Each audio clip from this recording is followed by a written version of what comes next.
Hey guys, Proverbs 31. King Lemuel's royal words of wisdom. These are the inspired words my mother taught me. Listen, my dear son, son of my womb.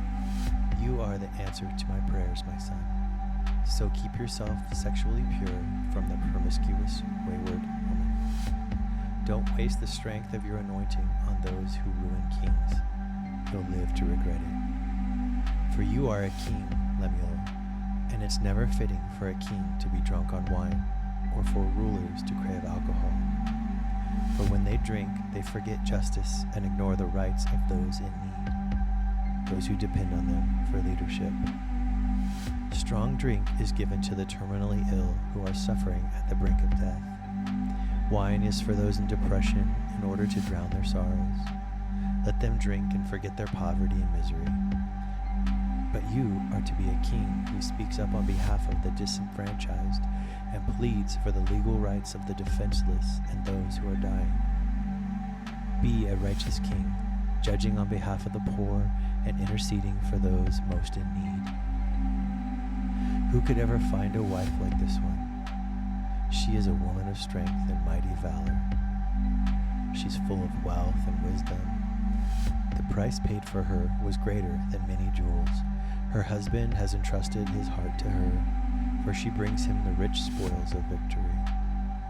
All throughout her life she brings him what is good and not evil. She searches out continually to possess that which is pure and righteous. She delights in the work of her hands. She gives out revelation truth to feed others. She is like a trading ship bringing divine supplies from the merchant. Even in the night season, she arises and sets food on the table for the hungry ones in her house and for others. She sets her heart upon a field and takes it as her own. She labors there to plant the living vines. She wraps herself in strength, might, and power in all of her works. She tastes and experiences a better substance, and her shining light will not be extinguished, no matter how dark the night. She stretches out her hand and helps the needy, and she lays hold of the wheels of government.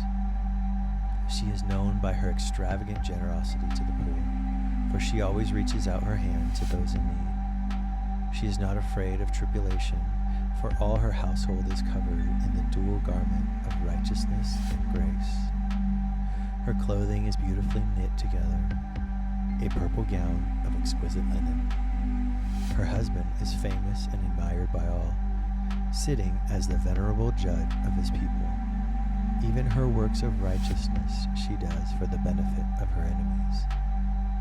Bold power and glorious majesty are wrapped around her, as she laughs with joy over the latter days.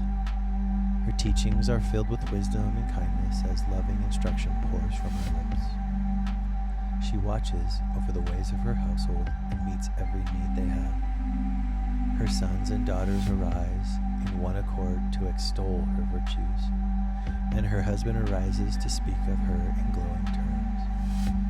There are many valiant and noble ones, but you have ascended above them all. Charm can be misleading, and beauty is vain and so quickly fades, but this virtuous woman lives in the wonder, awe, and fear of the Lord.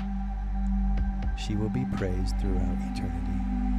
So go ahead and give her the credit that is due, for she has become a radiant woman, and all her loving works of righteousness deserve to be admired at the gateway of every city.